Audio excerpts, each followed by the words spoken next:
Big boss चाहते हैं कि क्या चाहते हैं বিগ বস কি চায় সেটা তো আর কিছুদিনের মধ্যেই আমরা জানতে পারবো। হ্যাঁ, বিগ বসের নতুন সিজন আসতে চলেছে আগামী মাসে অর্থাৎ আগস্টে। যেটুকু জানা যাচ্ছে সালমান খান ইতিমধ্যেই বিগ বস 19 এর প্রোমো শুটও সেরে ফেলেছেন এবং 30শে আগস্ট থেকে হয়তো টেলিকাস্ট শুরু হবে বিগ বস সিজন 19 এর। তবে এইবারে বিগ বসে নাকি একাধিক চমক থাকছে। সেই 2006 সাল থেকে বিগ বস আমরা দেখে আসছি, এটা হচ্ছে সব থেকে নাকি ইন্ডিয়ার লংগেস্ট রানিং রিয়েলিটি শো। তো এই সিজনে নাকি এআই পার্টিসিপেন্ট থাকবে। হ্যাঁ, এরকমই শোনা যাচ্ছে। বিগ বস নিয়ে আরো নতুন কি কি আপডেট রয়েছে চলুন জেনে নিন। যেটা বললাম, বিগ বসের এইবার মানে এই সিজনে সব থেকে বড় চমক কিন্তু এআই পার্টিসিপেন্ট। যেটুকু শোনা যাচ্ছে এআই ইনফ্লুয়েন্সার কাব্যা মেহরা নাকি এই বিগ বসে অংশগ্রহণ করতে চলেছেন। কাব্যা মেহরা মানুষ নয়, এআই, একজন এআই যার কিন্তু ইনস্টাগ্রামে লাখ লাখ ফলোয়ার্স রয়েছে। ইতিমধ্যে তিনি ফারহা খানের সঙ্গে ভিডিও তৈরি করেছেন। আপনারা যদি একটু ইনস্টাগ্রাম প্রোফাইলে যান কাব্যা মেহরার, তাহলে সেখানে দেখতে পারবেন।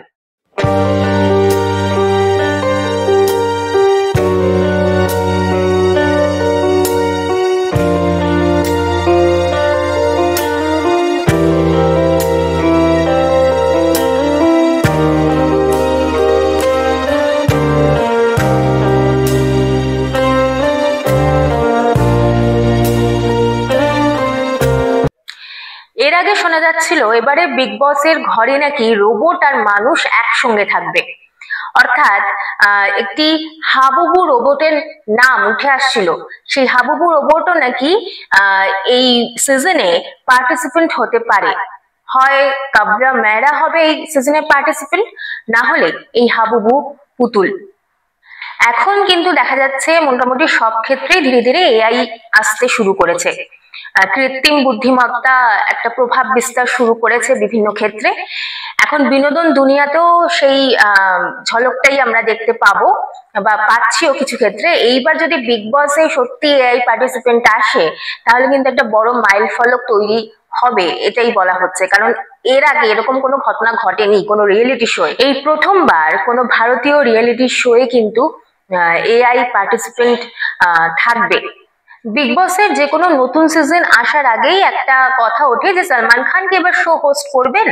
আবার অনেক ক্ষেত্রে শোনা যায় যে সালমান খান হয়তো এবার শো হোস্ট করছেন না। এরকম বেশ কয়েকটা বিগত সিজনে কিন্তু এরকমই শোনা গিয়েছিল, কিন্তু প্রত্যেকবারই দেখা গিয়েছে সালমান খানই হোস্ট করছেন। এইবারও তাই। একদম প্রথমেই আমি বলেছি ভিডিও শুরুতেই যে সালমান খান প্রোমো শুট করে ফেলেছেন, এইবারও তিনি হোস্ট করছেন শো। কিন্তু যেটুকু শোনা যাচ্ছে সালমান খান নাকি এবার কম পারিশ্রমিক নিচ্ছেন। এটারও একটা কারণ রয়েছে, কারণ বিগ বসের নাকি এবার বাজেট কম। গত সিজনে সালমান খান শুধু টিভি শো এর জন্য, অর্থাৎ টিভিতে যেটা টেলিকাস্ট হয়েছে বিগ বস, সেটার জন্যই 250 কোটি টাকা পারিশ্রমিক নিয়েছিলেন, আর ওটিটির জন্য আলাদা। এইবার নাকি সেই পারিশ্রমিক কমে হয়েছে 120 থেকে 150 কোটির মধ্যে। তো এইবার শোনা যাচ্ছে বিগ বস নাকি 3 মাসেরও বেশি সময় ধরে চলবে। প্রথম 15 সপ্তাহ সালমান খান হোস্ট করবে। সালমানের পর কখনো হোস্ট হিসেবে ফারহা খান কিংবা করণ জোহর কিংবা অনিল কাপুরকে দেখা যেতে পারে। তো যেহেতু বিগ বসের এই পুরো সিজন মানে গোটা সিজনটা হোস্ট করছেন না সালমান খান, সেই কারণেই হতে পারে সালমান এবার পারিশ্রমিক কম নিচ্ছেন। একই সঙ্গে বিগ বসের এবার বাজেটও কম। বিগ বসের ঘর নাকি আগের মতো জাঁকজমকপূর্ণ করে সাজানো হবে না, মানে অতটা নাকি বাজেট নেই এবার। সব থেকে বেশি দর্শকদের কৌতূহল থাকে বিগ বসে যেটা নিয়ে প্রাথমিক পর্যায়ে, যে এইবারে কারা কারা পার্টিসিপেন্ট থাকছেন, মানে কারা কারা অংশগ্রহণ করছেন। কয়েকটা নাম সামনে এসেছে, যদিও বিগ বসের টেলিকাস্ট হওয়ার পরে আমরা জানতে পারবো ফুল লিস্ট। যে কটা নাম সামনে এসেছে আমি নামগুলো একবার বলে দিই।